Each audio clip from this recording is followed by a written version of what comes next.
얘들아, 며느리 없으니 우리 진짜 가족끼리만 너무 오붓하고 좋다. 역시 고기는 한우가 최고다. 명절 내내 부엌에서 전만 붙인 며느리를 식모 취급하며 자기들끼리 128만 원짜리 고기 파티를 벌인 시댁 식구들. 하지만 계산대에서 그들을 기다린 건 도난 카드 신고와 시뻘건 경광 등의 경찰차였습니다. 어머님, 수갑 참 잘 어울리시네요. 죄 지었으면 벌 받아야죠. 집 비밀번호까지 싹 바꾸고 남편 짐짝을 복도에 처박아 버린 며느리의 소름 돋는 피해 복수? 그 시원한 복수 이야기가 지금 시작됩니다. 온 세상이 짙은 어둠의 장막 아래 숨죽이고 있는 새벽 4시입니다. 경기도 변두리에 위치한 이 오래된 아파트 단지는 차가운 새벽 공기 속에 고요히 가라앉아 있죠. 모두가 가장 깊은 단잠에 빠져 있을 시간이지만 이 집의 부엌만큼은 예외입니다. 뿌연 형광등 불빛이 홀로 깨어 거칠고 투박한 주방 위를 비추고 있어요. 은희는 벌써 1시간 전부터 부엌 한 구석에 웅크리고 앉아 차가운 수돗물에 손을 담그고 있습니다. 졸졸 흐르는 물소리가 유난히 크게 들리는 이 고요한 부엌에서 은희의 손끝은 이미 감각을 잃어버린 지 오래입니다. 얼음장 같은 물에 흙 묻은 나무를 씻어내고 질긴 껍질을 하나하나 벗겨내는 일은 마치 끝이 없는 고행처럼 느껴집니다. 고무장갑을 끼면 나물이 상하고 깨끗이 씻기지 않는다는 시어머니의 서슬퍼런 호령 때문에 맨손으로 감장해야 하는 이 시린물은 은희의 가슴속까지 차갑게 얼려버리는 것만 같습니다.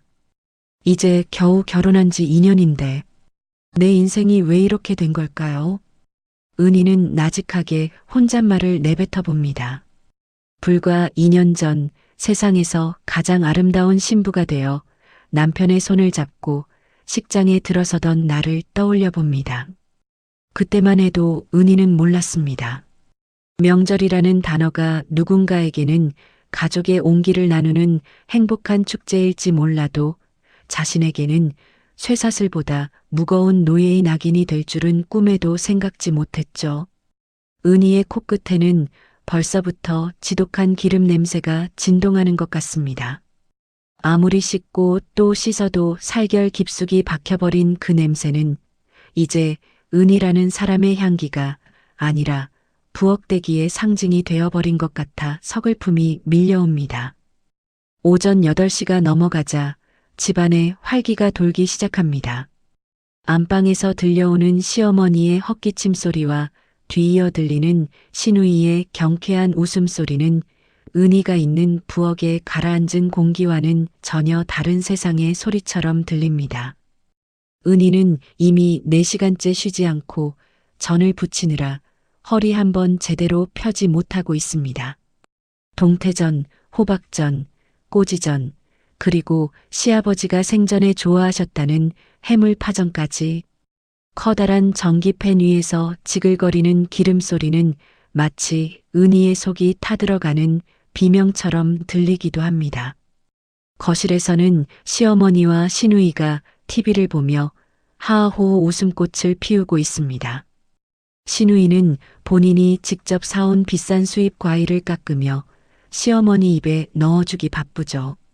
그러다 슬쩍 부엌 쪽을 바라보며 시누이가 얄미운 한마디를 툭 던집니다.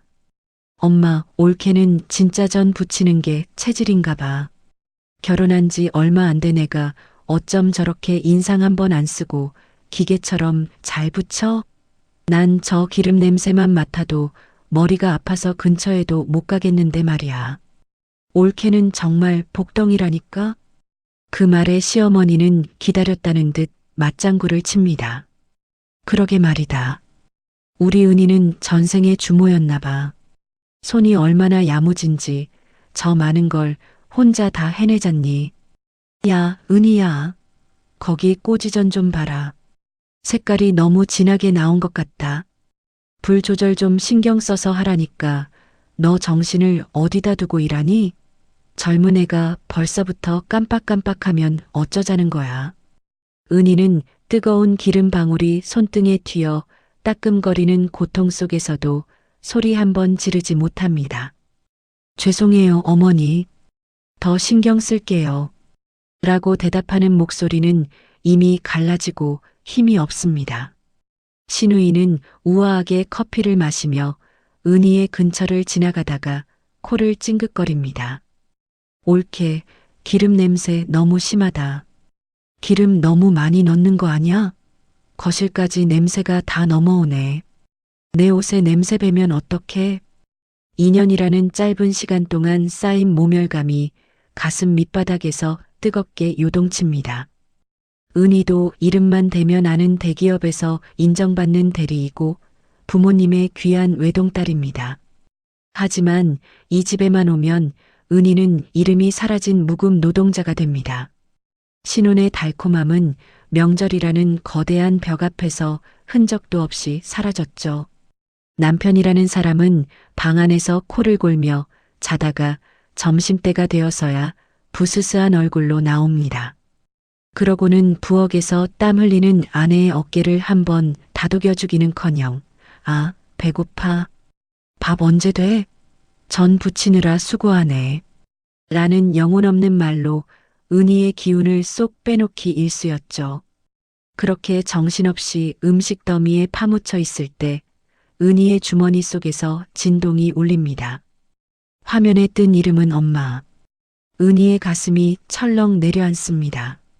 세상에서 가장 따뜻하고 포근한 이름이지만 지금 이 순간만큼은 가장 듣기 두려운 목소리이기도 합니다.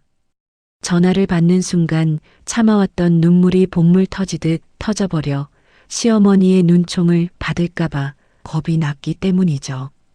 은희는 서둘러 고무장갑을 벗고 베란다 구석 세탁기 옆으로 숨어들 듯 전화를 받습니다. 응, 엄마. 왜 이 아침부터 전화를 했어? 우리 딸 은희니? 목소리가 왜 이렇게 가라앉았어? 어디 아픈 건 아니지? 명절 준비하느라 고생이 많지? 사부인이 너만 너무 부려먹는 거 아냐? 엄마가 새벽부터 마음이 안 좋아서 전화해봤어. 잠은 좀 잤니? 밥은 챙겨 먹었어? 엄마의 조심스럽고 애정 어린 목소리가 스피커 너머로 전해지는 순간 은희는 입술을 피가 날 정도로 꽉 깨물었습니다. 터져나오려는 오열을 막기 위해 손등이 하얘지도록 휴대폰을 쥐었죠. 베란다 너머로 보이는 파란 하늘은 저렇게 평화로운데 자신의 처지는 왜 이토록 구질구질한지 원망스럽기만 합니다. 아직 2년밖에 안 됐는데 앞으로 이런 날을 수십 년이나 더 겪어야 한다는 사실이 은희를 절망케 합니다. 하지만 은희의 입에서 나간 말은 마음과는 전혀 다른 비참한 거짓말이었습니다. 아니야, 엄마. 시어머니가 많이 도와주시고 계셔. 전도 어머님이 다 밀가루 묻혀주셔서 나 금방 끝났어. 신우이 형님도 나 힘들까봐 옆에서 과일도 깎아주시고 나 여기서 진짜 사랑받고 대접받고 있으니까 걱정 마, 엄마. 민수도 설거지 다 도와준다고 지금 부엌에서 대기 중이야. 거짓말이 길어질수록 목소리는 떨려왔고 눈물은 뺨을 타고 쉴 새 없이 흘러내렸습니다. 시어머니는 거실에서 은희야, 국 끓일 물 아직도 안 올렸냐? 라며 소리를 지르고 있는데 은희는 엄마에게 자기가 세상에서 가장 행복한 며느리인 척 연기를 해야만 했습니다. 금지옥엽 키운 딸이 시가에서 식모 취급받는다는 걸 알면 엄마의 가슴이 무너져 내릴 것을 알기에 은희는 자신의 상처를 피가 나도록 짓눌러 감추었습니다. 엄마, 나 지금 국간 보러 가야 해. 나중에 한가할 때 다시 전화할게. 엄마도 아빠랑 맛있는 거 많이 드시고. 미안해, 엄마. 사랑해. 진짜 사랑해. 전화를 끊고 나서 은희는 한참 동안 차가운 베란다 벽에 이마를 기대고 서 있었습니다. 방금 했던 사랑받고 대접받고 있다는 말이 환청처럼 귓가를 맴돌아 가슴을 날카롭게 후벼 팠습니다. 대접은커녕 인간으로서의 기본적인 존중조차 실종된 이 지옥 같은 현실이 기름때 묻은 앞치마보다 더 무겁게 은희의 어깨를 짓눌렀죠. 하지만 은희는 몰랐습니다. 이 비굴한 눈물이 자신의 인생에서 흘리는 마지막 눈물이 될 것이라는 사실을 말이죠. 부엌으로 돌아가는 은희의 눈빛에는 이전과는 다른 차가운 결기가 서리기 시작했습니다. 2년 동안 켜켜이 쌓인 이 비릿한 기름 냄새를 단번에 날려버릴 거대한 폭풍이 바로 문 밖에서 기다리고 있다는 사실을 은희도 그리고 거실에서 웃고 있는 시댁 식구들도 전혀 예상하지 못하고 있었습니다. 폭풍 같은 점심 식사가 끝난 시댁의 거실은 그야말로 아수라장이었습니다. 대여섯 명의 식구가 한바탕 휩쓸고 지나간 식탁 위에는 앙상하게 뼈만 남은 갈비찜 그릇과 여기저기 흩어진 전 조각들, 그리고 고춧가루가 잔뜩 묻은 빈 가릇들이 흉물스럽게 덩어리져 있었죠. 은희는 제대로 앉아 밥 한 술 뜨지도 못한 채 식구들이 물러난 자리를 정리하기 시작했습니다. 그때였습니다. 안방에서 옷을 갈아입고 나온 시어머니가 화사한 꽃무늬 외출복을 매만지며 거실로 나오셨죠. 그 뒤로는 이미 가방까지 챙겨든 시누이가 거울을 보며 립스틱을 덧바르고 있었습니다. 은희는 의아한 눈으로 그들을 바라보며 물었습니다. 어머니, 어디 나가시게요? 과일 깎아오려고 했는데. 그러자 시어머니는 손목시계를 슬쩍 확인하며 대수롭지 않게 대답하셨습니다. 야, 은희야. 날씨도 좋은데 집에만 있으려니 좀 답답하구나. 우리 딸이 근처에 아주 근사한 데가 있다고 해서 바람 좀 쐬고 오려고 한다. 아, 그러시구나. 그럼 저도 이것만 대충 정리하고 금방 준비할게요. 같이 나가요, 어머니. 은희의 말에 시누이가 눈을 동그랗게 뜨며 가로막고 나섰습니다. 어머, 올케. 올케까지 나오면 너무 번거롭지. 우리가 뭐 대단한 데 가는 것도 아니고 그냥 잠깐 집 앞에 바람만 쐬러 가는 건데 말이야. 그리고 봐봐. 저 설거지 좀 봐. 저걸 그냥 두고 나가면 나중에 올케가 더 힘들지 않겠어? 그냥 집에서 천천히 정리하고 좀 쉬고 있어. 은희는 순간 귀를 의심했습니다.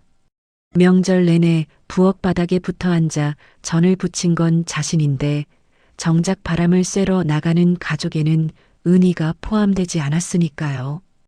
은희는 당혹스러운 표정으로 거실 소파에 앉아있던 남편 민수를 바라보았습니다. 하지만 민수는 은희와 눈이 마주치자마자 황급히 시선을 돌려 텔레비전에 고정하더군요. 여보, 당신도 나가는 거야? 나 혼자 두고. 은희가 떨리는 목소리로 묻자 그제야 민수는 마지못해 자리에서 일어나며 어색하게 웃었습니다. 응. 엄마가 간만에 나가고 싶어 하시는데 내가 운전도 해드려야 하고 당신은 명절 내내 고생했으니까 집에서 좀 편하게 누워 있어. 응? 우리가 뭐 오래 있겠어? 금방 올게. 당신 진짜 이럴 거야? 나 어제부터 잠도 못 자고 계속 일한 거 알잖아. 나도 같이 나가서 커피라도 한 잔 마시고 싶어. 설거지는 다녀와서 같이 하면 되잖아. 은희의 간절한 호소에도 민수는 신발장 앞으로 다가가 운동화 끈을 조여매기 시작했습니다. 시어머니는 현관 앞에서 은희를 향해 쐐기를 박듯 한마디 더 던지셨죠. 야, 은희야. 명절에 며느리가 집 비우면 누가 집을 지키니?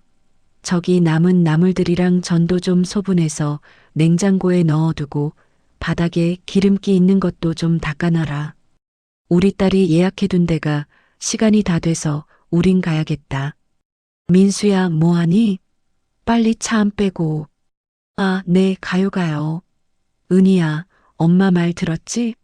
금방 올 테니까 좀 쉬고 있어. 금방 온다니까. 민수는 은희의 시선을 끝까지 피하며 현관문을 나섰습니다.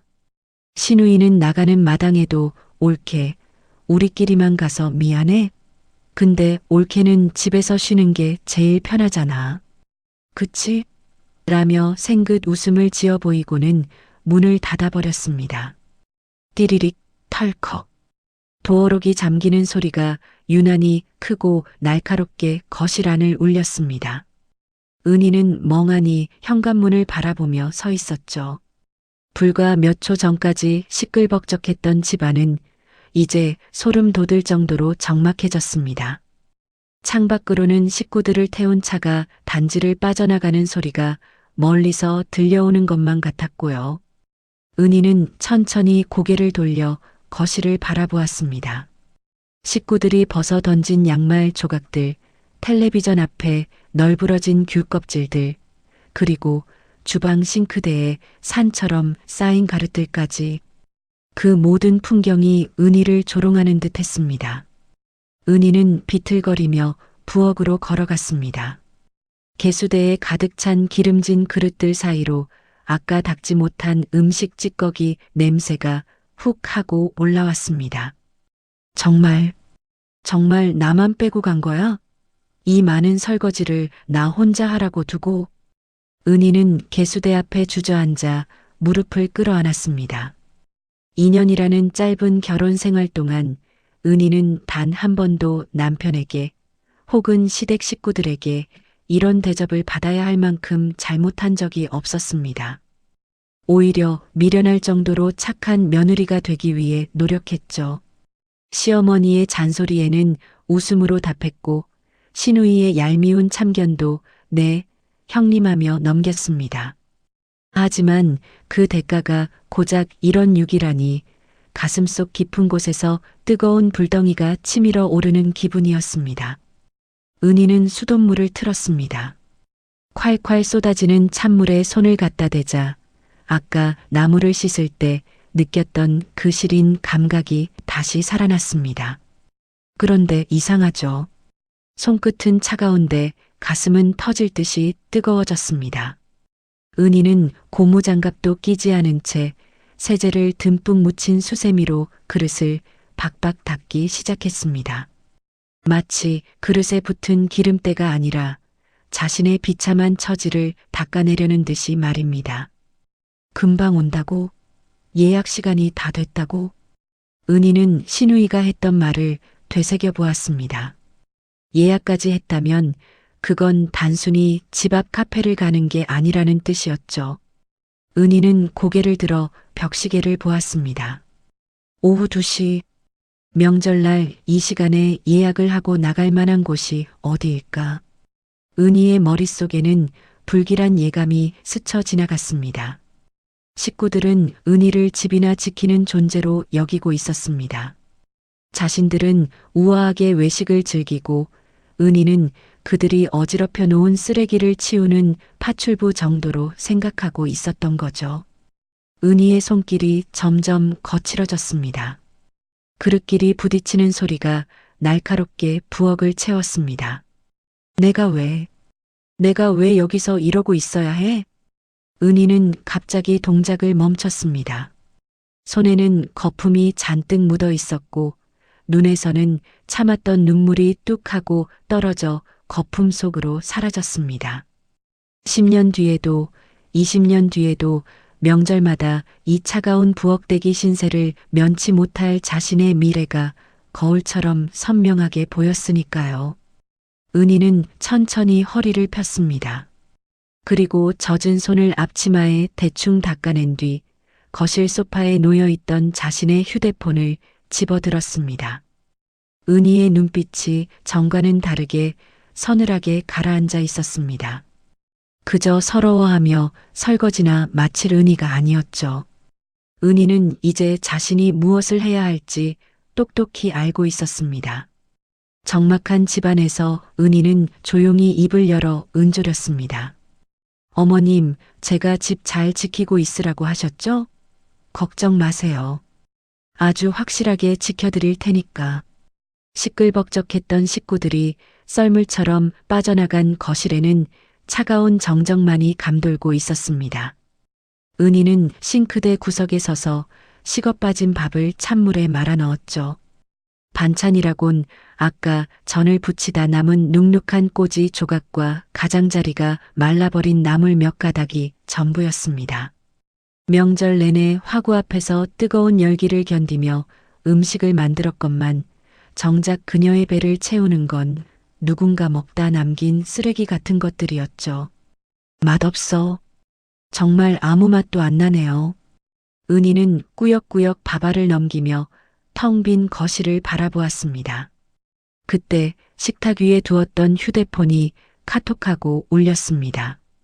혹시나 남편인가 싶어 서둘러 확인했지만 범인은 신우이의 SNS 알림이었습니다. 평소 꾸미기 좋아하는 신우이가 실시간이라며 올린 스토리가 은희의 눈에 들어왔습니다. 화면 속 장소는 은희가 SNS에서나 보던 교회의 유명한 통창 카페였습니다.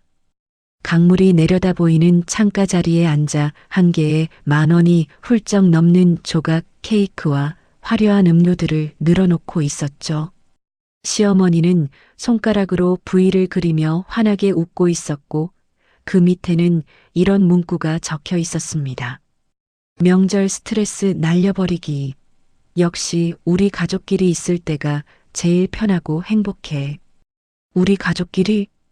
그 문장을 보는 순간 은희의 가슴 한구석이 찌릿하게 아파왔습니다. 하지만 은희는 억지로 마음을 다잡았습니다. 그래, 명절인데. 어머니도 답답하셨겠지. 나까지 가면 차도 좁고 번거로우니까 배려하신 걸 거야. 설거지 다 해놓고 기다리면 저녁엔 맛있는 거 사오시겠지. 은희는 스스로를 달래며 다시 수세미를 잡았습니다. 산더미 같은 설거지를 끝내고 기름기 어린 바닥을 무릎이 발개지도록 닦고 흩어진 이부자리까지 다 정리하고 나니 벌써 오후 5시가 훌쩍 넘었습니다. 서서히 해가 지기 시작하고 집안에는 그림자가 길게 드리워졌죠. 하지만 금방 온다던 식구들은 소식이 없었습니다. 은희는 어두워진 거실에 불도 켜지 않은 채 소파 끝에 앉아 휴대폰만 만지작거렸습니다. 배에서는 꼬르륵 소리가 났지만 외출간 시댁 식구와 남편이 돌아올 때까지 기다릴 수밖에 없었죠. 오후 7시 30분. 적막한 집안에 다시 한번 SNS 알림음이 날카롭게 울렸습니다. 이번에도 신우이였습니다. 은희는 떨리는 손으로 화면을 눌렀습니다. 그리고 그 순간 은희의 인내심은 유리잔이 박살나듯 산산조각이 나고 말았습니다. 화면 속에는 선홍빛 마블링이 예술인 최고급 한우가 숯불 위에서 지글지글 익어가고 있었습니다. 한눈에 봐도 1인분에 20만 원은 좋게 넘을 법한 프리미엄 식당이었죠. 시어머니는 와인잔을 부딪히며 어느 때보다 행복한 표정을 짓고 있었습니다. 엄마, 한우 진짜 살살 녹지? 오늘 우리가 쏜다니까 마음껏 드셔. 신우이의 목소리가 들리자 시어머니가 가방에서 익숙한 디자인의 카드를 꺼내 들며 호탕하게 웃으셨습니다. 쏜긴 뭘 쏴? 은희가 나 병원 가고 맛있는 거 사 먹으라고 준 카드가 있는데 오늘 같은 날 써야지. 민수야, 너도 더 먹고 싶은 거 있으면 시켜라. 마누라가 돈 잘 버니 이럴 때 좋네. 그 카드는 은희가 시어머니 생활비 하시라고 당신 아들기 세워주려고 본인 이름으로 발급해서 드린 가족 카드였습니다. 은희가 피땀 흘려번 돈으로 자신을 따돌린 식구들이 한우 파티를 벌이고 있었던 겁니다. 심지어 은희가 준 카드로 결제하면서 며느리 없으니 오붓하고 좋다는 소리를 하고 있다니. 은희는 휴대폰을 쥔 손을 부르르 떨었습니다. 눈앞이 캄캄해지고 심장이 터질 듯이 뛰었습니다. 게시물 아래 달린 시어머니의 댓글이 은희의 숨통을 마지막으로 끊어놓았습니다. 우리 딸이 좋은 고깃집 데려와준 덕분에 입이 호강하는구나. 역시 며느리 없으니 진짜 가족끼리 오붓하고 너무 좋다. 이게 사람 사는 거지. 며느리 없으니 진짜 가족? 그 문장이 송곳이 되어 은희의 심장을 사정없이 후벼 팠습니다. 2년입니다. 2년 동안 은희는 이 집안의 구성원이 되기 위해 스스로를 지워가며 헌신했습니다. 명절마다 손등에 진물이 나도록 전을 부치고 시어머니 비위를 맞추고 시누이의 무례함도 가족이라는 이름으로 인내했죠. 그런데 돌아온 건 진짜 가족의 범주에서 철저히 배제되었다는 선고였습니다. 그래요. 당신들한테 나는 가족이 아니라 밥 차려주는 식모고 돈 나오는 기계였던 거지. 은희는 천천히 자리에서 일어났습니다. 그리고 허리에 묶여있던 기름때와 음식 국물이 얼룩덜룩 묻은 앞치마를 거칠게 풀어헤쳤습니다. 마치 지난 2년간의 굴종의 세월을 벗어던지듯 말입니다. 그녀는 앞치마를 바닥에 팽개치고는 안방으로 향했습니다. 은희는 시댁에 올 때 가져왔던 짐 가방을 꺼내 들었습니다. 옷가지들을 쑤셔 넣는 은희의 손길에는 일말의 망설임도 없었습니다. 오히려 속이 시원해지는 기분이었죠. 가방을 챙겨 거실로 나온 은희는 현관문 앞에 섰습니다. 뒤를 돌아본 시댁의 거실은 은희의 손길로 반짝반짝 닦여 있었습니다. 은희가 지킨 집, 은희가 닦아놓은 평화. 하지만 이제 그것들은 은희와 아무 상관없는 남의 것이 되었습니다. 어머님, 형님, 그리고 김민수, 당신들이 그렇게 바라는 진짜 가족끼리 어디 끝까지 행복해봐요. 내가 어떤 사람인지 이제 똑똑히 보여줄 테니까. 은희는 도어록의 잠금 장치를 해제했습니다. 띠리릭 하는 소리와 함께 문이 열리고 차가운 복도 공기가 밀려 들어왔습니다. 은희는 단 한 번의 뒤돌아봄도 없이 시댁 문을 박차고 나갔습니다. 쾅! 닫히는 문소리가 복도 끝까지 메아리 쳤습니다. 엘리베이터로 향하는 은희의 걸음걸이는 그 어느 때보다 단호하고 빨랐습니다. 그녀의 손에는 휴대폰이 꽉 쥐어져 있었습니다. 첫 번째 복수는 지금부터예요. 은희는 엘리베이터에 올라타자마자 카드사 앱을 실행했습니다. 그리고 망설임 없이 가족카드 즉시 정지 버튼을 눌렀습니다. 1인분에 20만 원짜리 한우를 배 터지게 먹은 그들이 계산대 앞에서 어떤 표정을 지을지 상상하자 은희의 입가에 서늘한 미소가 번졌습니다. 이제 은희의 진짜 복수가 시작되는 순간이었습니다. 시댁 아파트 지하 주차장을 빠져나오는 은희의 차 안에는 차가운 긴장감과 묘한 해방감이 동시에 감돌고 있었습니다. 핸들을 잡은 은희의 손가락 마디마디가 하얗게 질릴 정도로 힘이 들어갔지만 눈빛만큼은 그 어느 때보다 형형하게 빛나고 있었죠. 신호대기에 걸려 차가 멈춰서자 은희는 망설임 없이 조수석에 두었던 휴대폰을 집어들었습니다. 화면의 밝은 빛이 은희의 가라앉은 눈동자에 반사되었습니다. 그녀의 손가락은 익숙하게 카드사 앱을 실행시켰습니다.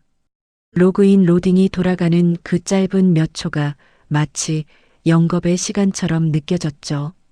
드디어 화면에 뜬 시어머니의 가족카드 관리 메뉴. 은희는 잠시 그 화면을 응시했습니다. 이 카드는 2년 전 결혼할 때 어머니, 이제 남은 인생은 편하게 맛있는 거 드시며 사세요라며 은희가 직접 건넸던 그녀의 진심이었습니다. 하지만 그 진심은 이미 갈기갈기 찢겨 고급 한우 불판 위에서 타버린 지 오래였습니다. 은희는 차분하게 하지만 아주 단호하게 메뉴를 눌렀습니다. 단순히 사용 정지를 하는 것이 아니었습니다. 그녀가 선택한 항목은 분실 및 도난 신고였습니다. 누군가 내 카드를 훔쳐서 부정하게 사용하고 있다는 가장 강력한 조치를 취한 것이죠. 정상적으로 분실 신고가 접수되었습니다라는 메시지가 뜨는 순간 은희는 가슴속 깊은 곳에서 묵직한 쇠사슬 하나가 끊어지는 소리를 들었습니다. 이제 시작이에요. 당신들이 말한 그 오붓한 가족 파티, 내가 아주 화끈하게 끝내줄게요. 은희는 다시 기어를 넣고 속도를 높였습니다. 시댁에서 은희의 집까지 가는 길은 평소보다 훨씬 짧게 느껴졌습니다. 강변북로를 가로지르는 차창 밖으로 화려한 서울의 야경이 스쳐 지나갔지만 은희의 머릿속은 오직 식당에 남겨진 그들의 얼굴뿐이었습니다. 그때였습니다. 대시보드 위에서 휴대폰이 날카로운 진동음을 내며 메시지 하나를 띄웠습니다. 카드사에서 온 승인 거절 알림이었죠. 가맹점은 한우명가 결제하려던 금액은 무려 128만 8천 원이었습니다. 그리고 그 아래에는 분실 및 도난 신고된 카드라는 거절 사유가 선명하게 적혀 있었죠. 은희는 그 메시지를 확인하고는 낮게 헛웃음을 터뜨렸습니다. 128만 원이라니. 은희가 명절 내내 부엌 바닥에서 전을 부치며 온몸에 기름 냄새를 묻히고 있을 때 그들은 은희가 피땀 흘려번 돈을 자기들의 뱃속을 채우는 한 끼에 물 쓰듯 쓰려 했던 것입니다. 벌써 긁으셨나 보네요, 어머니. 딱 맞춰서 정지시키길 정말 잘했어요. 은희의 입가에 서늘하고도 비릿한 미소가 번졌습니다. 곧이어 휴대폰이 미친 듯이 울리기 시작했습니다. 화면에는 남편이라는 두 글자가 선명하게 떴고 그 뒤를 이어 시어머니와 시누이의 전화가 폭포수처럼 쏟아졌습니다. 은희는 전화를 받는 대신 차 안의 오디오 볼륨을 높였습니다. 흘러나오는 경쾌한 음악 소리가 그들의 아우성을 대신 지워주는 것만 같았죠. 드디어 은희의 아파트 단지에 도착했습니다.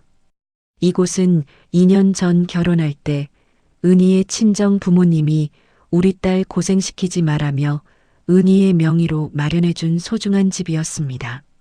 남편 민수는 몸만 들어와 살면서도 늘 자기가 가장인 양 행세했지만 이제 이곳에 그의 자리는 없었습니다. 현관문을 열고 들어선 집은 적막했습니다. 은희는 신발도 벗지 않은 채 안방으로 성큼성큼 걸어 들어갔습니다. 그리고 장롱 깊숙이 처박혀 있던 커다란 이민용 가방 2개를 거칠게 끌어냈습니다. 이 집에서 당신 흔적 단 하나도 남기지 않을 거야. 은희는 옷장을 벌컥 열어젖혔습니다.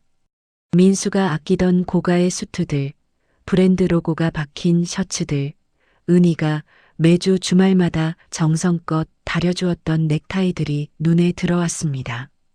은희는 그것들을 옷걸이째 낚아채 가방 속으로 무자비하게 쑤셔넣기 시작했습니다. 정돈 따위는 사치였습니다. 그저 그가 쓰던 물건들이 이 깨끗한 집안에 숨쉬고 있다는 것 자체가 구역질이 났으니까요. 거실 욕실에 있던 민수의 면도기와 칫솔, 서재의 노트북과 아끼던 게임기까지 은희는 마치 악기를 쫓아내는 무속인처럼 집안 구석구석에서 민수의 흔적을 털어냈습니다. 가방에 다 들어가지 않는 옷들은 대형 쓰레기 봉투에 담아 발로 꾹꾹 눌렀습니다. 어느덧 현관 앞에는 빵빵하게 채워진 가방들과 비닐봉지들이 산더미처럼 쌓였습니다. 은희는 거친 숨을 몰아쉬며 현관문을 활짝 열었습니다. 당신은 이 집 문턱을 넘을 자격이 이제 없어. 은희는 가방을 하나씩 복도로 내던지기 시작했습니다. 쾅, 퍽, 둔탁한 소리가 고요한 복도에 울려 퍼졌습니다. 민수의 가방이 바닥을 구르고 비닐봉지가 터져 양말과 속옷이 지저분하게 삐져나왔지만 은희는 눈 하나 깜짝하지 않았습니다. 오히려 속이 뻥 뚫리는 기분이었죠. 마지막 가방까지 내동댕이 친 은희는 미리 준비해 두었던 서류 한 뭉치를 꺼냈습니다. 바로 시댁으로 떠나기 전 혹시나 하는 마음에 법률사무소에서 상담을 받고 받아두었던 이혼소장 사본이었습니다. 마지막으로 은희는 현관도어록 앞에 섰습니다. 손가락 끝에서 느껴지는 경쾌한 기계음과 함께 비밀번호가 바뀌었습니다. 민수가 알고 있던 숫자는 이제 세상 어디에도 존재하지 않는 무용지물이 된 것입니다. 은희는 소파에 몸을 깊숙이 파묻었습니다. 2년 만에 느껴보는 기름 냄새 없는 맑은 공기였습니다. 같은 시각 경기도 외곽의 최고급 한우 전문점 한우명가의 분위기는 은희가 홀로 있던 적막한 집과는 180도 달랐습니다. 은은한 클래식 음악이 흐르고 최고급 숯불 위에서 익어가는 고기 향기가 실내를 가득 채우고 있었죠. 시어머니와 남편 민수 그리고 시누이 내외는 그야말로 왕이라도 된 듯 거드름을 피우며 식사를 마쳤습니다. 아이고, 역시 고기는 남이 사주는 고기가 제일 맛있다더니 오늘 정말 잘 먹었다. 시어머니는 만족스러운 듯 이쑤시개로 이사이를 쑤시며 배를 두드렸습니다. 상 위에는 1인분에 수십만 원을 호가하는 특수 부위 접시들이 산처럼 쌓여 있었고 비싼 와인병도 2병이나 비워져 있었죠. 시누이는 우아하게 냅킨으로 입가를 닦으며 맞장구를 쳤습니다. 그럼요, 엄마. 올케가 돈 하나는 잘 벌잖아요. 우리가 명절 내내 올케 기 살려준 보람이 있네. 민수야, 올케한테 고맙다고 전해줘. 덕분에 우리 가족 화목하게 외식 잘했다고 말이야. 민수는 술 기운이 올라 기분이 좋아진 듯 허허 웃으며 대답했습니다. 당연하지. 은희도 집에서 우리 기다리면서 좋아하고 있을 거야. 자, 이제 슬슬 일어나 볼까? 계산은 엄마가 올케 카드로 시원하게 긁으세요. 시어머니는 가방에서 은희가 준 가족카드를 보물처럼 꺼내 들었습니다. 그리고 지나가는 젊은 점원을 불러 세웠죠.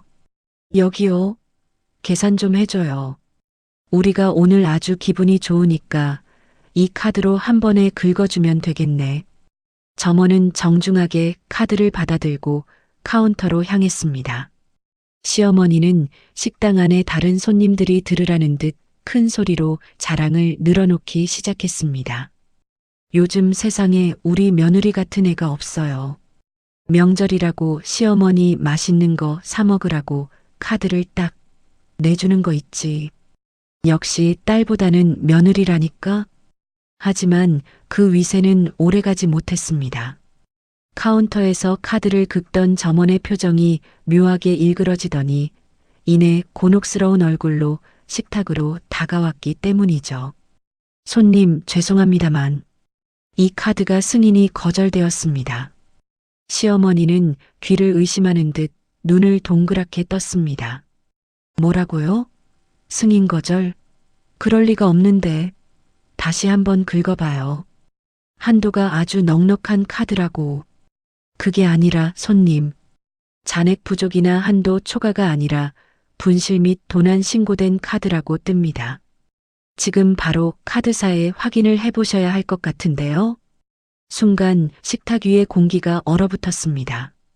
시누이는 당황해서 목소리를 높였죠. 분실 신고라니요? 아까 점심때 커피 마실 때까지만 해도 잘 됐는데 점원이 기계 다룰 줄 모르는 거 아냐? 비켜봐요. 내가 해볼 테니까. 시누이가 직접 카운터로 달려가 카드를 긁어보았지만 결과는 마찬가지였습니다. 화면에는 빨간 글씨로 도난 카드, 승인 불가라는 메시지가 선명하게 떠올랐죠. 주변 테이블에 앉아있던 손님들이 하나둘씩 고개를 돌려 수군거리기 시작했습니다. 어머, 저 사람들 뭐야? 도둑질한 카드로 고기 사 먹은 거야? 쉿, 목소리 좀 낮춰. 생긴 건 멀쩡한데 무서운 세상이네. 따가운 시선이 쏟아지자 민수의 얼굴은 홍당무처럼 붉게 달아올랐습니다. 시어머니는 당황해서 가방을 뒤지며 민수를 닥달하기 시작했죠. 민수야, 너 뭐하니? 내 카드로 빨리 결제해. 이럴 때 쓰라고 내 마누라가 생활비 준 거 아니니. 아, 알았어, 엄마. 거참, 기계 오류인가 보네. 자, 여기 내 걸로 하세요. 민수가 자신만만하게 자신의 카드를 내밀었습니다. 하지만 결과는 참혹했습니다. 손님, 이 카드는 잔액 부족입니다. 뭐? 잔액 부족? 말도 안 돼. 계산대 앞에 선 세 사람의 모습은 마치 발가벗겨진 채 길거리에 세워진 듯 비참했습니다. 식당 점원의 표정은 어느새 싸늘하게 식어 있었고 그 뒤로 덩치 큰 식당 주인이 팔짱을 낀 채 다가왔습니다. 손님들, 지금 장난하시는 겁니까? 120만 원이 넘는 고기를 드셔놓고 카드가 다 안 된다니요. 명절에 좋은 마음으로 장사하는데 이러시면 곤란합니다. 주인의 단호한 목소리에 시어머니는 갑자기 목소리를 높이며 적반하장으로 소리를 지르기 시작했습니다. 당신, 우리를 지금 무시하는 거야? 우리 며느리가 얼마나 돈을 많이 버는데 잠깐 기계가 이상한 거니까 조금만 기다려봐요. 내가 지금 바로 전화할 테니까. 시어머니는 떨리는 손으로 은희에게 전화를 걸었습니다. 하지만 들려오는 건 고객님이 전화를 받을 수 없어. 라는 차가운 기계음뿐이었죠. 시어머니는 미친 듯이 통화 버튼을 눌렀습니다. 한 번, 두 번, 10번. 하지만 은희는 전화를 받지 않았습니다. 이 독한 년이 전화는 왜 안 받는 거야? 민수야, 내 마누라 지금 집 지키고 있잖아. 빨리 전화해봐. 민수도 당황해서 은희에게 전화를 걸었지만 결과는 같았습니다. 식당 주인은 시계를 보며 차갑게 말했습니다. 더는 못 기다려드립니다. 지금 결제 안 하시면 무전 취식으로 경찰 부르겠습니다. 명절이라 경찰분들도 예민하실 텐데 수갑 차고 경찰서 가고 싶으신 건 아니시죠? 수갑이라는 단어가 나오자 시어머니는 기겁하며 주저앉을 뻔했습니다. 수갑이라니, 내가 이 나이에 무슨 망신이야. 여보세요. 은희야, 제발 전화 좀 받아라. 너 지금 우리 죽는 꼴 보고 싶어서 이러는 거니? 시어머니는 이제 악에 받쳐 비명을 지르듯 전화를 걸고 있었습니다. 식당 안의 모든 사람이 그 광경을 구경거리 보듯 쳐다보고 있었죠. 신우이는 창피함에 눈물까지 글썽이며 남편의 팔을 붙잡았습니다. 명절 내내 며느리를 노예 부리듯 부려먹고 지들끼리 호의호식하려던 시댁 식구들의 자존심은 1인분에 20만 원짜리 한우 불판 위에서 처참하게 타버리고 있었습니다. 은희가 던진 카드 분실 신고라는 첫 번째 화살이 그들의 심장을 정확히 꿰뚫은 순간이었죠. 고급 한우 전문점의 화려한 조명 아래 공기는 이미 얼어붙을 대로 얼어붙어 있었습니다. 식당 주인은 팔짱을 낀 채 차가운 눈빛으로 시댁 식구들을 훑어보았죠. 그 뒤로는 건장한 체격의 직원들 서너 명이 길을 막아선 채 서 있었습니다. 손님들, 좋게 말할 때 해결하시죠. 명절에 장사하는 사람 기분 망치지 마시고요. 주인의 단호한 목소리에 시어머니는 오히려 콧방귀를 뀌며 식탁을 내리쳤습니다. 이 양반이 정말 보자 하니까 내가 누군 줄 알고 이래? 우리 며느리가 대기업 다니는 대리야. 내가 그지인 줄 알아? 잠깐 카드에 문제가 생긴 걸 가지고 사람을 도둑 취급해? 어머님, 제발 좀. 사장님, 진짜 기계 오류 같아요. 저희가 도망갈 사람들도 아니고 일단 연락처 드릴 테니까 내일 입금하면 안 될까요? 남편 민수가 식은땀을 흘리며 비굴하게 웃어 보였지만 주인의 반응은 냉담했습니다. 연락처? 아까부터 그쪽 며느리라는 분은 전화도 안 받는다면서요. 그리고 카드 사유 보니까 분실 도난이라면서요?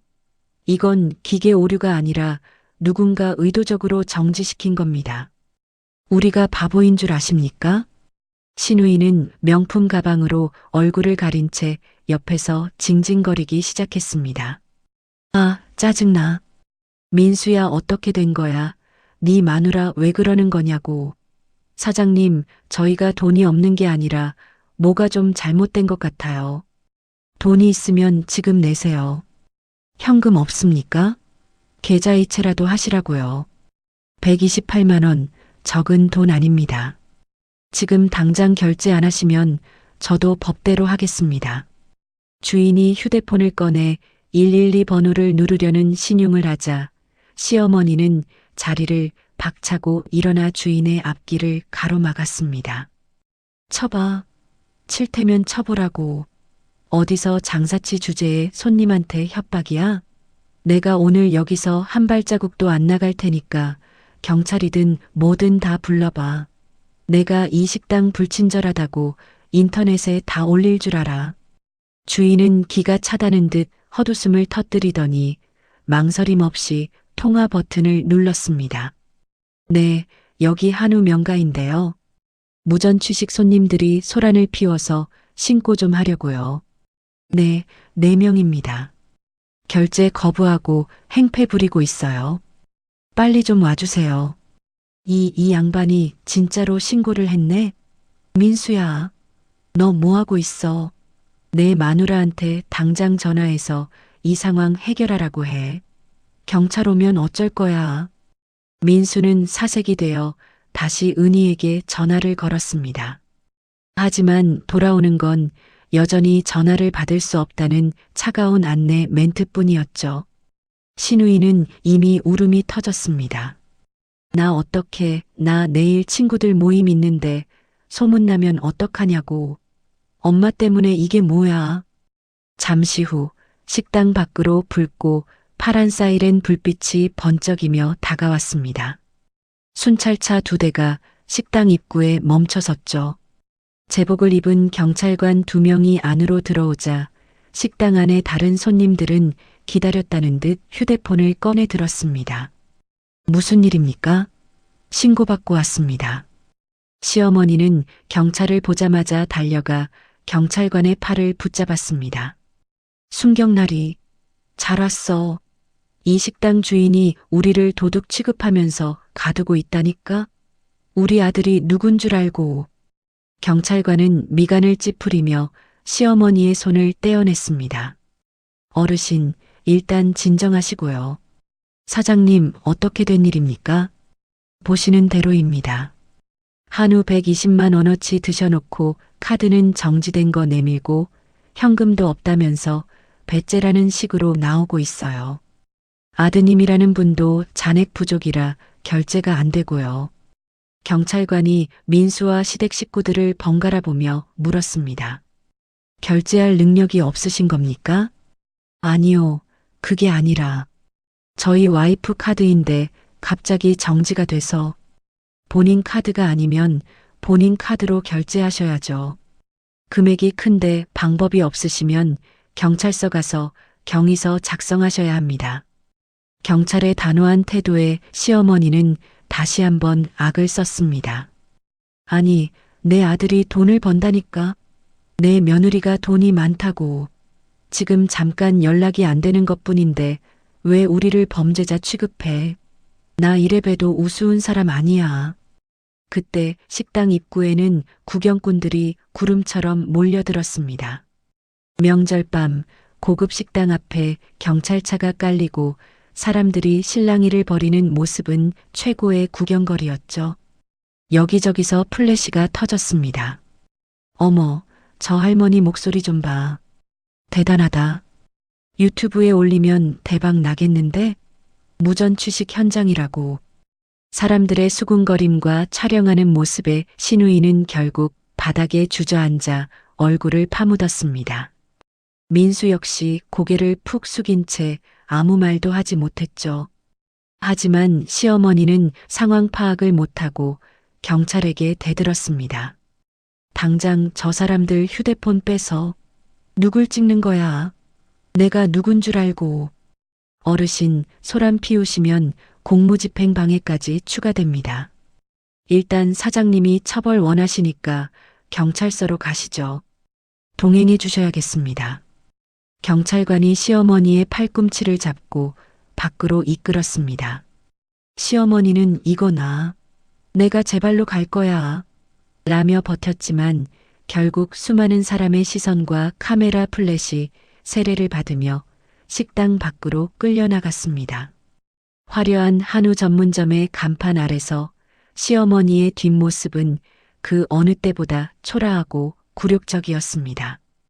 평생 남들 위해 군림하려 들고 며느리를 종 부리듯 부리던 그 당당함은 온데간데 없었죠. 민수야, 은희한테 연락해. 당장 연락하라고.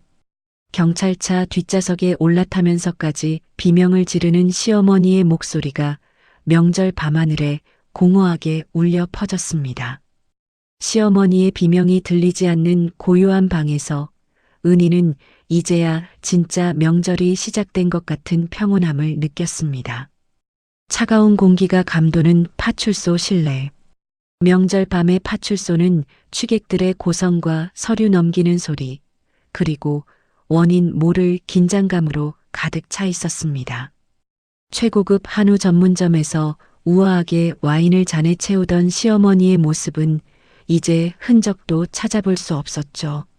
화려한 꽃무늬 외출복은 여기저기 구겨졌고 정성 들여 세운 머리는 산발이 된 채였습니다.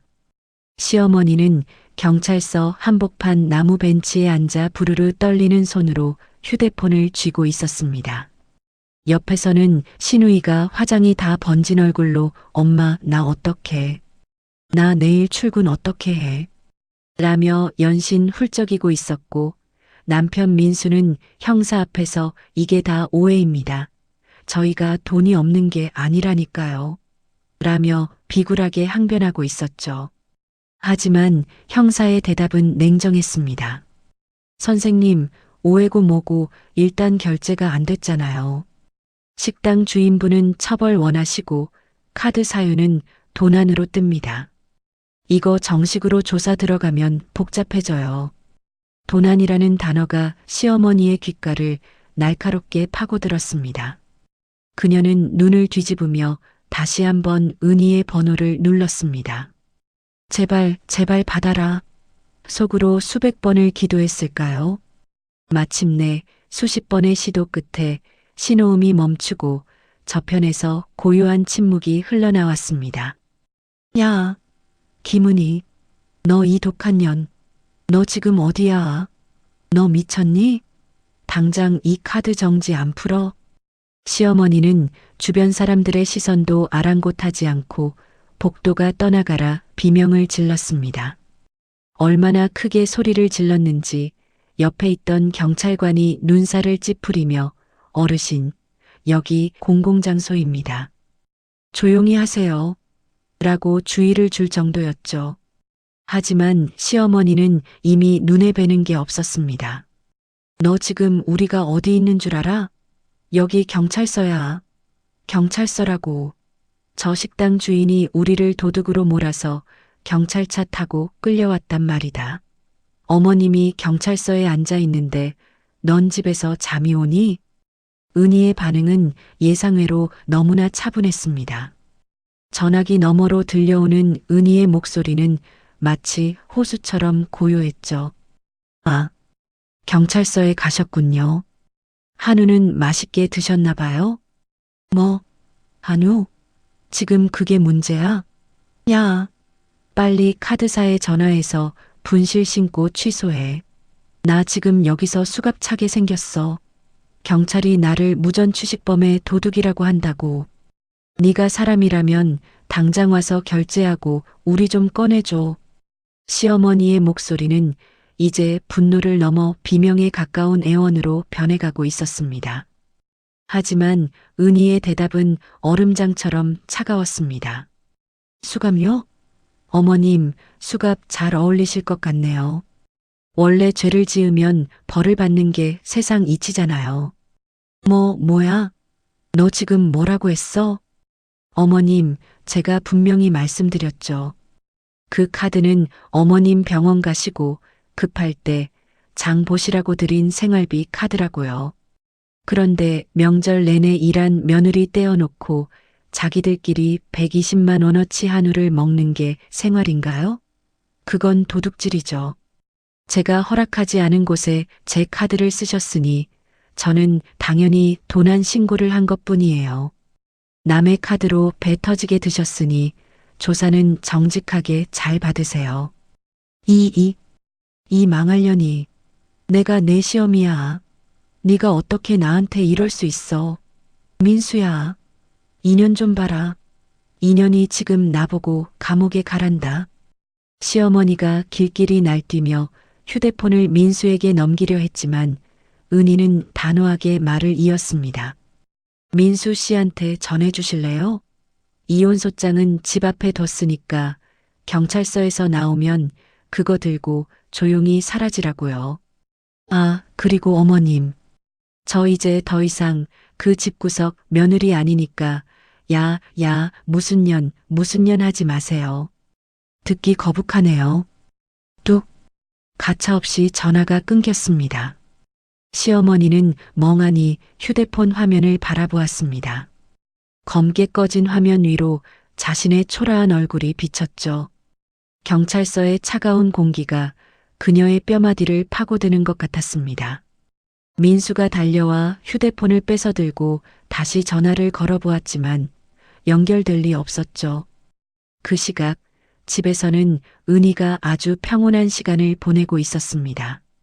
아까 민수의 흔적을 지우며 밖으로 내던졌던 짐가방들이 복도에 가지런히, 아니 처참하게 널브러져 있었죠. 은희는 거실 탁자 위에 놓인 서류 봉투를 집어들었습니다. 이혼소장이었습니다. 은희는 노란색 두꺼운 박스 테이프를 들고 밖으로 나갔습니다. 그리고 민수의 가방 중에서 가장 크고 비싼 그가 애지중지하던 명품 캐리어 정중앙에 이혼소장이 담긴 흰 봉투를 덧붙였습니다. 찍찍. 고요한 복도에 테이프 뜯는 소리가 경쾌하게 울려 퍼졌습니다. 은희는 봉투 사방을 테이프로 꼼꼼하게 밀봉했습니다. 민수가 경찰서에서 풀려나 비참한 몰골로 이곳에 도착했을 때 가장 먼저 마주하게 될 운명의 선고문이었죠. 이걸로 정말 끝이네요. 은희는 허리를 펴고 자신의 명의로 된 집 현관문을 바라보았습니다. 2년 전 민수와 함께 이 문을 넘으며 행복을 꿈꿨던 순간이 주마등처럼 스쳐 지나갔습니다. 하지만 이제 그 기억들은 기름 냄새와 함께 깨끗이 씻겨 내려갔습니다. 은희는 집 안으로 들어와 현관문에 보조 잠금 장치까지 굳게 걸어 잠갔습니다. 그리고 냉장고에서 시원한 탄산수 한 병을 꺼내 마셨죠. 목줄기를 타고 내려가는 청량감이 마치 시댁 식구들의 비명소리보다 더 달콤하게 느껴졌습니다. 경찰서에서 비명을 지르며 수갑을 차내 만의 소동을 피울 시어머니와 인생에서 가장 굴욕적인 명절 밤을 보내게 될 민수. 은희는 그들의 추락을 상상하며 조용히 미소 지었습니다. 2년 동안 켜켜이 쌓였던 가슴 속 응어리가 드디어 사이다처럼 시원하게 터져나오는 밤이었습니다. 명절의 보름달이 차갑게 내리쬐는 깊은 밤, 경찰서의 무거운 철문이 열리며 민수가 터벅터벅 걸어 나왔습니다. 그의 몰골은 그야말로 처참하기 그지없었죠. 한우를 먹으며 기세등등하게 세워두었던 머리칼은 땀과 먼지에 절어 헝클어져 있었고 명품이라 자랑하던 셔차 소매는 형사들에게 붙들려 실랑이를 벌이는 동안 단추가 떨어져 나간 채 너덜거리고 있었습니다. 민수가 경찰서를 나설 수 있었던 건 대학 시절부터 알고 지낸 동창 녀석에게 비굴하게 읍소하여 돈을 빌린 덕분이었습니다. 명절 한밤중에 친구에게 전화를 걸어 고깃값이 없어서 경찰서에 붙잡혀 있다는 말을 내뱉어야 했을 때의 그 굴욕감이란 민수의 인생에서 가장 끔찍한 순간이었죠. 수화기 너머로 들려오던 친구의 당혹스러운 침묵과 뒤이어 터진 헛웃음은 민수의 자존심을 난도질했습니다. 뒤따라 나온 시어머니와 시누이는 경찰서 정문 앞에서까지 서로를 탓하며 소리를 질러댔습니다. 민수, 너 마누라 교육을 어떻게 시켰길래 이 사단을 만드니? 내가 그 식당 주인이랑 구경꾼들 앞에서 수모당한 거 생각하면 지금도 치가 떨린다. 치가 떨려. 엄마, 민수야, 이게 도대체 뭐냐 진짜. 민수, 너는 누구랑 결혼한 거니? 이게 마누라니? 글쎄, 내가 걔 처음 볼 때부터 느낌이 쎄했어. 가족들의 비명 섞인 타박을 뒤로하고 민수는 대답도 없이 택시를 잡아탔습니다. 그의 머릿속은 온통 은희에 대한 살벌한 분노로 가득 차 있었죠. 김은희, 네가 감히 우리 식구를 경찰서로 보내? 너 오늘 내 손에 죽어보자. 어디 끝까지 한번 해보자고. 택시가 아파트 단지에 도착하자마자 민수는 문을 박차고 내렸습니다. 엘리베이터를 기다리는 그 짧은 시간조차 민수에게는 영겁의 시간처럼 느껴졌죠. 12층 버튼을 미친 듯이 연타하며 민수는 주먹을 불끈 쥐었습니다. 당장이라도 현관문을 열고 들어가 은희의 머리채를 휘어잡고 무릎을 꿇리겠다는 생각뿐이었죠. 하지만 12층 엘리베이터 문이 열리는 순간 민수는 그 자리에 얼어붙고 말았습니다. 이게 다 뭐야? 민수의 입에서 신음 같은 소리가 새어나왔습니다. 깨끗하기만 했던 복도는 그야말로 전쟁터가 따로 없었습니다. 민수가 아끼던 양복들이 바닥에 굴러다니고 있었고 셔츠와 넥타이 가방들도 어지럽게 나뒹굴고 있었죠. 검은색 낡은 짐가방은 한쪽 옆구리가 터진 채 양말과 속옷을 뱉어내고 있었습니다. 그리고 구두와 운동화들은 여기저기 흩어져 마치 쓰레기 더미처럼 쌓여 있었습니다. 민수는 비틀거리며 자신의 짐더미 사이를 헤치고 현관문 앞으로 다가갔습니다. 그리고 익숙하게 비밀번호를 누르려 손을 뻗었죠. 띠리릭, 띠리릭, 띠리릭, 삐비빅. 하지만 돌아오는 건 경쾌한 알림음이 아니라 날카로운 경고음이었습니다. 당황한 민수가 다시 한번 번호를 눌렀습니다. 띠리릭, 띠리릭, 삐비빅. 이게 왜 이래? 번호가 왜 안 맞아? 민수는 미친 듯이 도어록을 두드렸습니다. 하지만 은희가 이미 바꿔버린 비밀번호는 민수의 손가락 끝에서 무정하게 거절당할 뿐이었죠. 그때 민수의 시선이 가장 큰 캐리어 정중앙에 붙은 하얀 봉투에 머물렀습니다. 샛노란 박스 테이프로 덕지덕지 발라져 마치 이 집안에서 영원히 격리된 물건임을 증명하듯 붙어있는 봉투. 민수는 떨리는 손으로 그 봉투를 뜯어냈습니다. 거칠게 찢긴 종이 사이로 모습을 드러낸 건 이혼 소장이었습니다. 이혼 소장? 김은희, 너 진짜 미쳤구나? 고작 고깃값 때문에 이혼을 하자고? 민수의 눈동자가 경악으로 물들었습니다. 그는 소장을 바닥에 내팽개치고는 현관문을 발로 걷어차기 시작했습니다. 쾅! 쾅! 쾅! 야, 김은희, 문 열어. 문 열라고. 너 미쳤어? 여기가 어디라고 감히 비밀번호를 받고? 이게 누구 집인데 네가 이딴 짓을 해? 민수의 고함이 고요한 아파트 복도 전체를 울렸습니다. 그는 문고리를 잡고 미친 듯이 흔들며 비명을 질렀죠. 열어. 당장 안 열어? 너 오늘 나오기만 해봐. 내가 가만히 안 둘 거니까. 네가 우리 엄마를 경찰서에 보내고도 무사할 줄 알았어? 당장 문 열고 나와서 빌어. 빨리. 하지만 문 저편에서는 아무런 대답도 들리지 않았습니다. 평소 같으면 민수의 환한 목소리에 겁을 먹고 달려나와 여보, 미안해라며 울며 매달렸을 은희였지만 오늘의 은희는 달랐습니다. 그 정막이 민수를 더욱 미치게 만들었죠. 민수는 이제 주먹으로 문을 쾅쾅 내리치며 추태를 부리기 시작했습니다. 야, 이거 내 집이야. 내 집이라고. 네가 우리 친정에서 해준 집이면 다야? 나랑 2년을 살았는데 어디서 주인 행세야. 당장 문 안 열면 나 이거 다 부수고 들어간다. 민수는 복도 바닥에 널브러진 자신의 구두를 집어들어 문을 내리쳤습니다. 가죽이 찢어지고 구두 굽이 부러져 나갔지만 민수는 아랑곳하지 않았습니다. 그의 눈에는 이미 이성이 사라지고 오직 광기 어린 분노만 남아 있었죠. 옆집에서 시끄럽다며 문을 빼꼼히 열자 민수는 그쪽을 향해 삿대질하며 소리를 질렀습니다. 뭘 봐. 남의 집 싸움에 참견하지 말고 들어가. 내 마누라가 미쳐서 문을 안 열어주잖아. 민수의 추태는 시간이 갈수록 점입가경이었습니다. 문 앞에 주저앉아 욕설을 내뱉다가 다시 일어나 문을 차고 급기야는 은희의 이름을 부르며 울먹이기까지 했죠. 은희야, 내가 잘못했어. 내가 아까는 어쩔 수 없었잖아. 엄마가 가자는데 내가 어떻게 안 가. 빨리 문 열어줘, 응? 나 지금 너무 힘들어.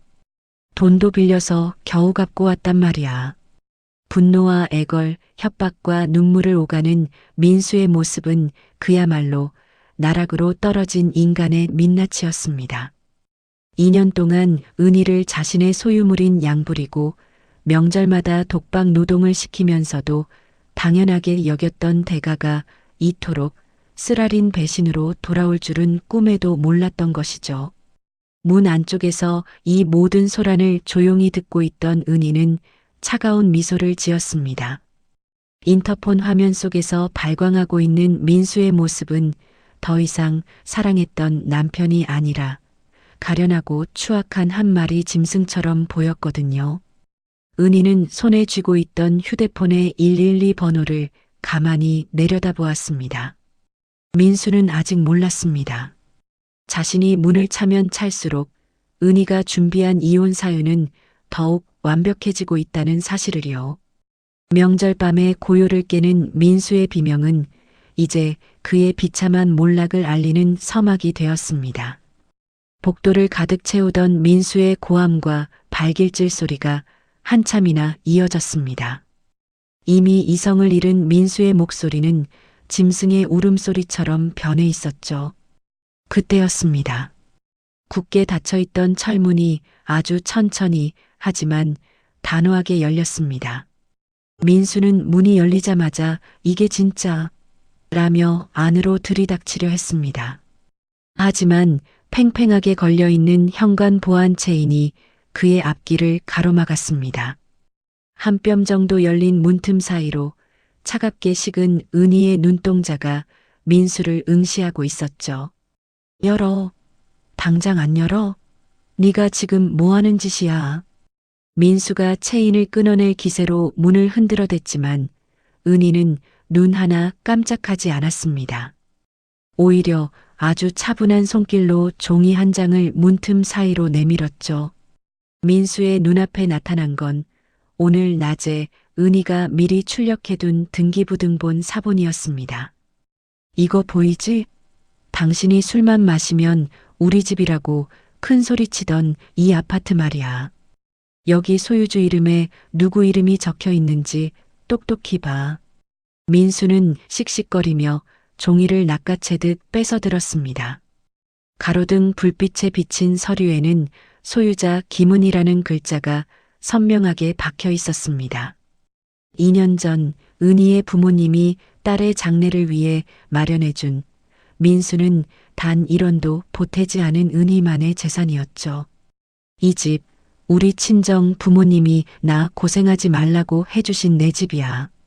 당신은 그동안 여기 얹혀 살았던 것뿐이고 이제 이혼 소장까지 접수했으니 당신은 이 집에 발을 들릴 권리가 전혀 없어.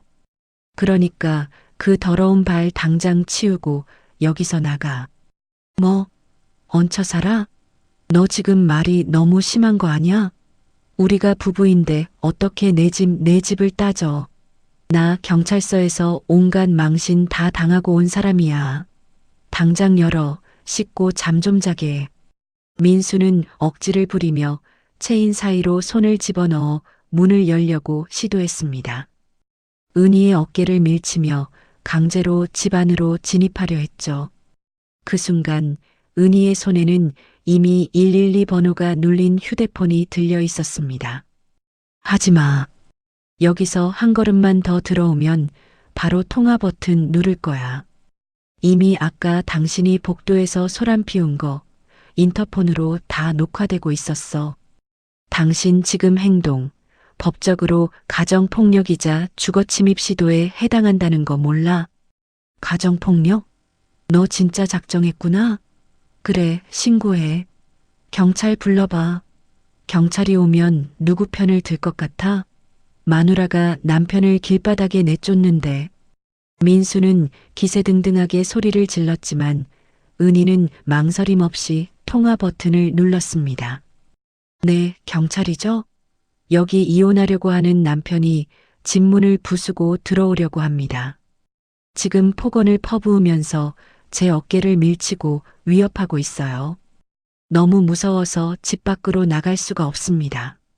빨리 좀 와주세요. 은희의 목소리는 떨림 하나 없이 명확했습니다. 경찰서라는 말에 민수의 얼굴이 순식간에 잿빛으로 변했습니다. 불과 몇 시간 전 그 끔찍한 유치장 냄새를 맡으며 조사를 받고 나온 기억이 생생했으니까요. 너 진짜로 신고를 해?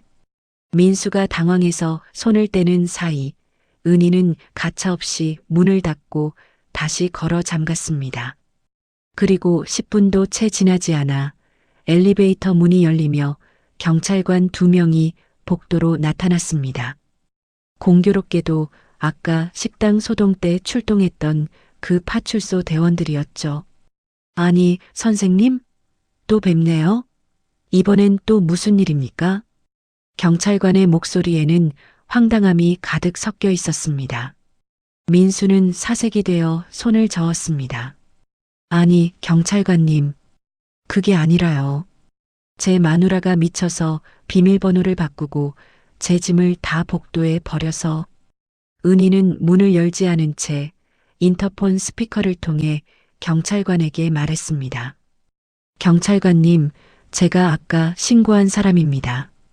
저 사람은 현재 제 명의의 집에서 퇴거 명령을 거부하고 1시간 넘게 문을 발로 차며 폭언을 퍼부었습니다. 저는 신변의 위협을 느끼고 있고 이미 이혼소장을 전달한 상태입니다. 저 사람 좀 제지해 주세요. 경찰관은 바닥에 널브러진 민수의 짐더미와 이혼소장이 붙은 가방을 번갈아 보더니 한숨을 내쉬었습니다. 선생님, 지금 상황이 좋지 않네요. 아무리 부부 사이라고 해도 소유주가 명확하고 아내분께서 이혼하시려고 소장까지 전달, 이렇게 소란을 피우는 건 본인에게 아주 불리합니다. 아까 식당 건도 아직 해결 안 됐는데 여기서 사고 더 치시면 진짜 유치장에 들어가셔야 해요. 아니, 그럼 전 오늘 어디서 잡니까? 내 짐이 저렇게 다 나와 있는데. 민수가 억울하다는 듯 소리를 높이자 경찰관은 단호하게 그의 앞을 가로막았습니다. 선생님, 우선 소란 피우지 마시고 다른 곳에서 주무세요. 근처 찜질방을 가시든 친구 집을 가시든 하시고 정식 법적 절차 밟으세요. 여기서 계속 이러시면 저희도 업무방해와 가정폭력 방지법에 따라 강제 퇴거 조치할 수밖에 없습니다. 자, 일단 내려가시죠. 경찰관의 강한 압박에 민수는 결국 어깨를 늘어뜨릴 수밖에 없었습니다. 이웃 주민들이 하나둘씩 문을 열고 구경하는 가운데 민수는 자신의 속옷과 양말이 삐져나온 가방들을 하나하나 챙겨 들었습니다. 2년 전 이 집에 당당하게 들어오던 모습과는 비교도 할 수 없을 만큼 비참한 꼴이었죠. 김은희, 너 후회할 줄 알아. 네가 나한테 이럴 수 있어? 민수는 엘리베이터에 타면서까지 마지막 발악을 해보았지만 은희의 집문은 철옹성처럼 굳게 닫혀 있었습니다. 은희는 인터폰 화면 속에서 멀어져가는 민수의 뒷모습을 보며 긴 한숨을 내뱉었습니다. 복도에 남은 적막은 그 어느 때보다 달콤했습니다. 명절 내내 은희를 괴롭히던 기름 냄새도 시어머니의 날카로운 잔소리도 남편의 무책임한 외면도 이제 이문 밖으로 영원히 쫓겨난 것이죠. 은희는 거실 불을 끄고 침대에 누웠습니다. 2년 만에 처음으로 누구의 눈치도 보지 않고 맞이하는 평온한 명절의 밤이었습니다. 폭풍이 휩쓸고 지나간 자리에 비로소 고요가 찾아왔습니다. 하지만 그 고요는 이전에 숨막히던 고립감과는 전혀 다른 아주 투명하고 시원한 공기였죠. 은희는 민수가 경찰의 손에 이끌려 복도 저편으로 사라지는 것을 끝까지 지켜보지 않았습니다. 대신 현관문을 굳게 걸어 잠그고 가장 먼저 욕실로 향했습니다. 명절 내내 살결 깊숙이 박혀있던 그 지독한 기름 냄새를 씻어내기 위해서였죠. 뜨거운 물줄기가 어깨를 타고 흐를 때 은희는 비로소 자신이 진짜 자유를 얻었음을 실감했습니다. 그로부터 몇 주가 흐른 뒤 은희가 뿌린 반격의 씨앗은 시댁 식구들의 삶을 통째로 뒤흔들어 놓았습니다. 가장 먼저 무너진 건 시누이였습니다. 결혼을 앞두고 기세등등하던 시누이는 명절 밤 식당에서 벌어진 무전취식 및 경찰 출동 소동이 담긴 영상이 인터넷 커뮤니티에 퍼지면서 파혼 위기에 처했습니다. 예비시댁 쪽은 대대로 공직자를 배출한 보수적인 집안이었고 예비 시어머니가 될 분은 그 영상을 보고 뒷목을 잡으며 당장 파혼을 통보했죠. 어떻게 우리 집안에 저런 상식밖의 집구석과 사돈을 맺느냐는 호통 한마디에 시누이의 화려했던 꿈은 산산조각이 났습니다. 시어머니의 사정은 더 처참했습니다. 평소 동네에서 우리 며느리가 대기업 다닌다며 온갖 거드름을 피우던 시어머니였지만 이제는 동네 경로당 문턱조차 넘지 못하는 신세가 되었습니다. 고깃값이 없어 경찰서에 실려갔다는 소문은 아파트 단지 전체에 쫙 퍼졌고 입방아에 오르내리는 것이 무서워 시어머니는 해가 떠 있을 때는 밖으로 나오지도 못했습니다. 밤마다 아들 민수를 붙잡고 이게 다 내 마누라 때문이다라며 악을 써보지만 돌아오는 건 백수가 되어 시어머니의 좁은 아파트로 기어들어온 아들과의 끝없는 싸움뿐이었죠. 은희는 이 모든 소식을 마치 강 건너 불구경하듯 차분하게 전해 들었습니다. 그녀는 서두르지 않고 자신의 삶을 정리해 나갔습니다. 민수가 쓰던 가구며 옷가지들은 미련 없이 처분하거나 폐기했습니다. 텅 빈 집안을 청소하며 은희는 생각했습니다. 2년 동안 내가 지키려 했던 건 가족이 아니라 그저 껍데기뿐인 환상이었구나. 하지만 이제 그 환상은 깨졌고 은희의 손에는 그 어느 때보다 단단한 현실이 쥐어져 있었습니다. 드디어 모든 정리가 끝난 날 은희는 가벼운 캐리어 하나만을 챙겨 현관문을 나섰습니다. 그녀가 향한 곳은 인천공항이었습니다. 평일 오후의 공항은 여행을 앞둔 사람들의 설렘으로 가득 차 있었죠. 은희는 비즈니스 클래스 라운지 소파에 깊숙이 몸을 파묻었습니다. 2년 전 결혼 이후 단 하루도 편히 쉬어본 적 없던 그녀에게 주는 첫 번째 선물이었습니다. 라운지 통창 너머로 거대한 비행기들이 활주로를 차고 오르는 모습이 보였습니다. 은희는 아주 비싸고 향긋한 커피 한 잔을 마시며 휴대폰을 켰습니다. 마지막으로 확인한 메시지 창에는 민수의 구걸 섞인 문자 수십 통이 와 있었지만 은희는 망설임 없이 거절 버튼을 눌렀습니다. 그리고 시어머니에게서 온 너 때문에 우리 집안이 망했다는 독설 섞인 문자도 읽지 않고 삭제했죠. 은희의 입가에는 옅은 미소가 번졌습니다. 2년 동안 겪었던 그 모든 서름이 이 커피 한 잔의 온기에 녹아내리는 것만 같았거든요. 비행기 탑승 안내 방송이 흘러나오고 은희는 가벼운 발걸음으로 게이트를 통과했습니다. 기내 승무원의 친절한 인사를 받으며 창가 좌석에 앉은 은희는 구름 위로 솟구쳐 오르는 비행기의 진동을 온몸으로 느꼈습니다. 창밖으로는 명절의 보름달이 아닌 은희의 새로운 출발을 축복하는 듯한 밝은 태양이 빛나고 있었습니다. 은희는 등받이에 머리를 기대고 눈을 감았습니다. 그리고 마음속으로 아주 나직하게 하지만 가장 통쾌하게 한마디를 의조렸습니다. 어머님, 제가 드린 카드로 드신 그 한우. 맛은 좋으셨나요? 저는 이제야 진짜 제 삶을 맛보러 갑니다. 다시는 보지 말아요, 우리. 은희의 얼굴에는 2년 만에 처음으로 아무런 그늘도 없는 진심 어린 미소가 피어올랐습니다. 구름 위를 나는 비행기처럼 은희의 인생도 이제야 비로소 가장 높은 곳을 향해 비상하고 있었습니다. 참으면 복이 온다는 말, 이제는 옛말입니다. 며느리의 피땀 어린 돈으로 배를 채우고도 고마워할 줄 모르는 인간들에게 은혜의 씨가 선사한 사이다 복수. 정말 가슴이 뻥 뚫리지 않으셨나요? 가족이라는 이름의 노예가 되기를 거부하고 스스로를 지키기 위해 비행기에 몸을 실은 은희 씨의 새로운 출발을 온 마음 다해 응원합니다. 여러분도 혹시 누군가의 희생을 당연하게 여기는 환경에 계신가요? 이제는 앞치마를 벗어 던질 용기가 필요할 때입니다. 오늘 이야기가 여러분의 답답한 속을 시원하게 뚫어주었다면 구독과 좋아요로 은희 씨의 앞날을 함께 응원해 주세요. 여러분의 소중한 댓글 하나하나가 더 좋은 이야기를 만드는 큰 힘이 됩니다. 더 통쾌하고 기막힌 이야기로 다시 돌아오겠습니다.